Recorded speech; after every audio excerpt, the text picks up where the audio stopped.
A ideia desse vídeo é chegar a uma aproximação para o fatorial, chamada aproximação de Stirling, e que é dada aí conforme você pode ver na tela. N fatorial é aproximadamente a raiz de 2πn vezes n sobre e elevado a n. Então, a ideia desse vídeo é demonstrar uma maneira mais interessante, diferente, alternativa para chegar nessa aproximação, mas a ideia não vai ser demonstrar que a razão entre essa aproximação e n fatorial converge a 1 conforme n tende ao infinito. É mais para realmente convencer você de que essa é realmente uma aproximação razoável para o n fatorial. Então, para a gente estar fazendo isso, a gente precisa estender o n fatorial para os reais. E eu não encontrei nenhuma forma intuitiva no sentido de que você pode ver a demonstração e sentir que você poderia ter deduzido por conta própria, mas é uma dedução bastante simples que eu encontrei, que é essa daqui. Primeiro a gente vai considerar a integral de 0 a infinito de e elevado a x. O que isso nos vai resultar? Bom, essa integral vai valer 1 sobre a vezes e elevado a x, avaliada de 0 a infinito. E é claro, isso vai convergir se a for negativo, e é isso que a gente vai estar considerando aqui. Então, no caso de a negativo, isso vai resultar em menos 1 sobre a. Então, agora a gente vai fazer um truque um pouco diferente, que vai ser derivar dos dois lados em relação a a. Então, fazendo isso, derivando, integrando, a gente vai ter que o x vai cair ali, né? Porque a gente está derivando em relação a e não em relação a x. Então, o x cai ali multiplicando. Enquanto do lado direito, aquele menos 1 sobre a vai ser, então, menos a elevado a menos 1. O menos 1 vai cair, vai cancelar o menos, então vai ficar a elevado a menos 2. Se derivar de novo em relação a vai cair o x novamente ali na esquerda, ficando x ao quadrado, enquanto do lado direito vai cair o menos 2. Ao invés de ter o sinal positivo, vai ficar negativo, e vai ficar a elevado a menos 3. Se a gente derivar de novo, vai cair novamente o x, vai ficar x ao cubo, ali do lado esquerdo, enquanto da direita vai cair o 3, vai ficar 2 vezes 3, e agora o sinal vai ser positivo. Então, se a gente ir fazendo isso, a gente vai notando um padrão. Esse padrão é que a integral agora, com integrando x elevado a n, vai ser igual a n fatorial, porque, novamente, a gente pode ver que vai ter um produto aí que cai, né? 4 vezes 3 vezes 2, vezes 1 que está implícito, inclusive, ali. Então, a gente vai ter n fatorial. Vezes o termo que vai dar o sinal da expressão, porque, como você pode ver, vai alternando entre mais e menos. Então, menos 1 elevado a n mais 1, e vezes 1a elevado a menos n mais 1. E agora, o que é interessante fazer é falar que a igual a menos 1, porque aí isso vai cancelar aquele sinal do lado direito, porque vai ser exatamente o inverso.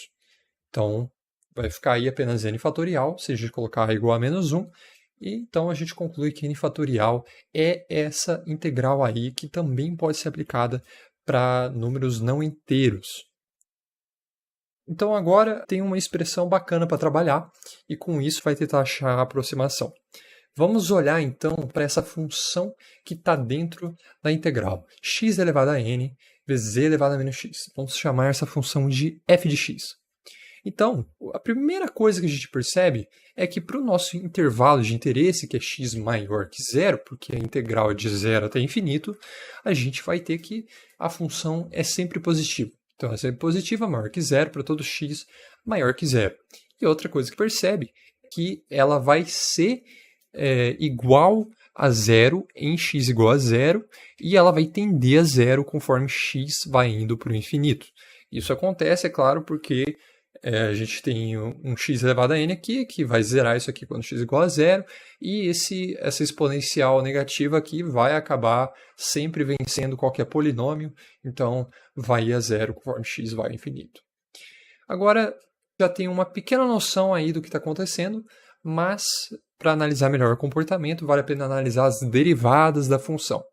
Então, a primeira derivada vai ser o quê? Regra do produto, derivada do primeiro vezes o segundo, mais a derivada do segundo vezes o primeiro. Simplificando um pouquinho essa expressão, colocando e elevado a menos x em evidência, a gente tem isso.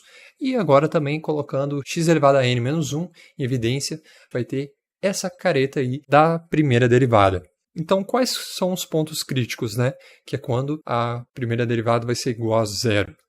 Vai ser basicamente, pelo primeiro termo, vai ser quando x tender a infinito, né? Que isso aí vai zerar.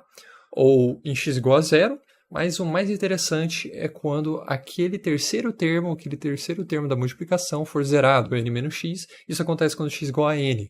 Então, a primeira derivada em x igual a n também vai ser igual a zero.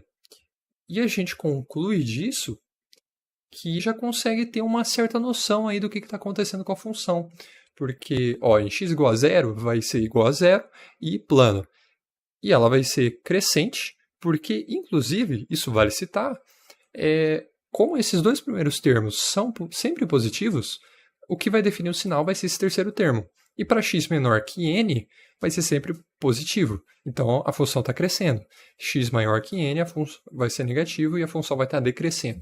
Então, x igual a zero, a função é zero, vai crescendo, chega num máximo em x igual a n, necessariamente é um máximo, conforme a gente vai ver depois, até calculando a segunda derivada, aí depois continua decrescendo até o infinito, chegando a zero. Então a gente tem uma coisa que parece uma função normal, uma gaussiana. E para ter uma noção melhor, vale a pena agora analisar a segunda derivada. Então vamos lá, vai ficar uma coisa um pouquinho grande aqui, né? Mas tudo simplifica no fim do dia. Então a segunda derivada vai ter essa forma aqui quando simplificada. E agora, vendo a concavidade, o valor da concavidade em x igual a n, né, no ponto de máximo, vai chegar a esses valores aqui. Então aqui vai ter um n quadrado, menos 2n quadrado, mais n quadrado, isso aqui zera, né, se cancela, vai ficar apenas o menos n multiplicando aqui, que junta e fica apenas menos e elevado a menos n, vezes n elevado a n menos 1. E além disso, nós podemos olhar os pontos de inflexão, quando que a função deixa de ser com concavidade para cima e passa a ser concavidade para baixo no ponto de máximo, né? Então, vamos ver, é quando esse terceiro termo aqui for igual a zero, né? Ou seja, quando a segunda derivada for igual a zero. Porque assim, esses dois primeiros termos até poderiam ser iguais a zero, mas eles são pontos que a gente já meio que esperava isso. O primeiro termo, quando x tende a infinito, o segundo termo, quando x igual a zero, e agora sim, esse daqui que é interessante, que vai dar os pontos de inflexão mais não triviais, né? Então, resolvendo isso daqui por Bhaskara, a gente conclui então que os pontos de inflexão vão acontecer em n mais ou menos raiz de n. Então, é simétrico em relação ao ponto de máximo. E o que é interessante disso é que, em relação ao ponto, digamos assim, médio, o ponto de máximo, que é x igual a n, esse valor raiz de n vai se tornando cada vez comparativamente menor. Isso faz com que, conforme se aumente o n, esse pico da função se torne cada vez mais estreito.